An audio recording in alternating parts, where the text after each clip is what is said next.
আসসালামু আলাইকুম বন্ধুরা, আমার পাশে যে ব্যক্তিকে দেখছেন তাকে নিশ্চয়ই আপনারা সকলে চেনেন। তার নাম হলো রফিকুল ইসলাম লিটন। এই লিটন পহেরাতলা বাস স্ট্যান্ড সংলগ্ন যে পশু হাসপাতাল রয়েছে, তার পশু হাসপাতালের পেছনে আরাফাত হাসপাতাল অ্যান্ড ডায়াগনস্টিক সেন্টার, এখানে এই একই পজিশনে প্রায় তিনি গত 15 থেকে 18 বছর যাবত এই একই স্থানে তিনি ব্যবসা বাণিজ্য করছেন, অর্থাৎ ক্লিনিক এবং ডায়াগনস্টিক সেন্টার। তো বিগত দিনগুলোতে তিনি অত্যন্ত সফলতার সাথে ব্যবসা করলেও সম্প্রতি সময়ে রফিকুল ইসলাম লিটন তিনি মঠবাড়িয়া উপজেলা শ্রমিক দলের সহসভাপতির দায়িত্ব পালন করছেন। অথচ তার এই প্রতিষ্ঠানে একদল সন্ত্রাসী এসে চাঁদা দাবি করে, যে বিষয়টি শুধু তার বেলায় না, গোটা শ্রমিক দল এবং বিএনপির মধ্যে একটি হতাশা কাজ করছে। বিএনপির সিনিয়র ভাইস চেয়ারম্যান জনাব তারেক রহমান সাহেব ঘোষণা করেছেন যে দেশে কোনো দুর্নীতি, চাঁদাবাজি, হয়রানি, রাহাজানি কোনো কিছুই চলবে না। আমরা তার কাছ থেকে জেনে নেব যে কিভাবে তার কাছে চাঁদা চেয়েছিল এবং কে চাঁদা চেয়েছিল, সেই বিষয়টি আপনাদের সামনে আমরা তুলে ধরার চেষ্টা করছি। গত 17 তারিখ খুলনার প্রোগ্রামে আমি গেছিলাম। প্রোগ্রাম থেকে ফিরে আসার পথে আমাকে আননোন নাম্বার থেকে একটা ফোন দেয়। ফোনে আমাকে বলতেছে যে আপনি লিটন ডাক্তার? আমি বলছি হ্যাঁ। আপনি আজকে রাতের ভিতরে আমাকে 20,000 টাকা দেবেন। আমি বলছি কেন? বলছে কেন, কোনো প্রশ্নের কোনো উত্তর নেই, আপনি আমাকে 20,000 টাকা দেবেন। তখন আমি তার পরিচয় জানতে চাই। পরিচয় জানতে গিয়ে সে বলে যে তোর দুলাল আব্বার কাছে জিজ্ঞেস কর আমি কে, তুই যদি টাকা না দাও তা তোর কল্লা যাবে, তোর প্রতিষ্ঠান যাবে, তোর কিডনি নিয়ে যাব। এই কথাগুলা বলার সাথে সাথে আমি ফোনে লাউড স্পিকার দিছি।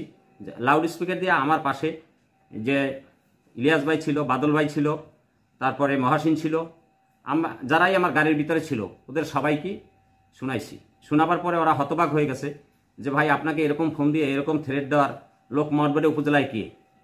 তখন আমি বললাম আচ্ছা ঠিক আছে, বিষয়টা দুলাল ভাইকে আমি অবহিত করি। আমি সাথে সাথে গাড়িতে বসে দুলাল ভাইকে যখন ফোন করি, দুলাল ভাই বলতেছে এই ছেলেকে তো আসলে আমি চিনি না। পরে আমি রাত্রে মঠবাড়িয়া এসে খোঁজ খবর নিলাম।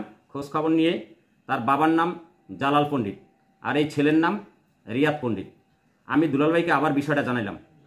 ঠিক আছে, আমি ঢাকায় আছি, আসে দেখতেছি বিষয়টা কে।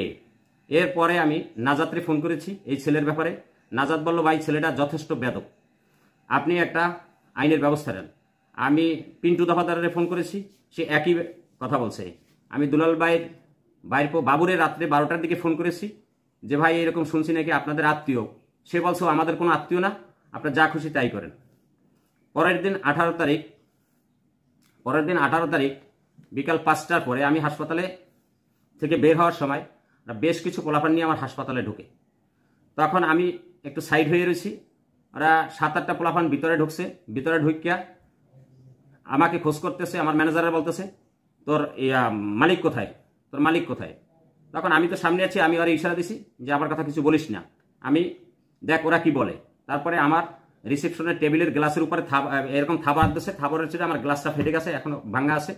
পরে ওরা আমার ম্যানেজারের বলতেছে 1,20,000 টাকা দেবে, 1,20,000 টাকা দিবি, আর নাহলে তোর প্রতিষ্ঠান বন্ধ। তোর মালিকরে বলবি প্রতি মাসে 20,000 টাকা দেবে, তাহলে ক্লিনিক চালাবি। আর যদি প্রতি মাসে 20,000 টাকা দিতে না পারো তাহলে আমাদের 1,20,000 টাকা দে, তোরা প্রতিষ্ঠান চালাবি।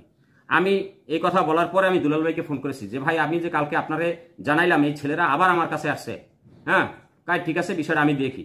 পরে পিন্টু দফাদারে আবার ফোন করেছি, সে বলছে ভাই ওটার বেদব, ওটারে আপনি আটকাইয়ে বাইন্দে পিটান, এইভাবেই আমাকে তারা কথাগুলো বলছে।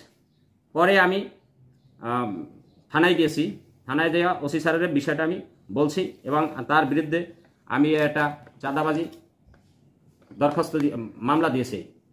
অত্যন্ত দুঃখের বিষয়, আমাদের দলের ভারপ্রাপ্ত চেয়ারম্যান সে 5ই আগস্টের পরে বারবার বলছে দলের ভিতরে কোনো দুর্নীতি, চাঁদাবাজ, দখলদার, মদখোর, গাঁজাখোর, ইয়াবা ব্যবসায়ী কোনো কিছুই এই দলের ভিতরে স্থান পাবে না।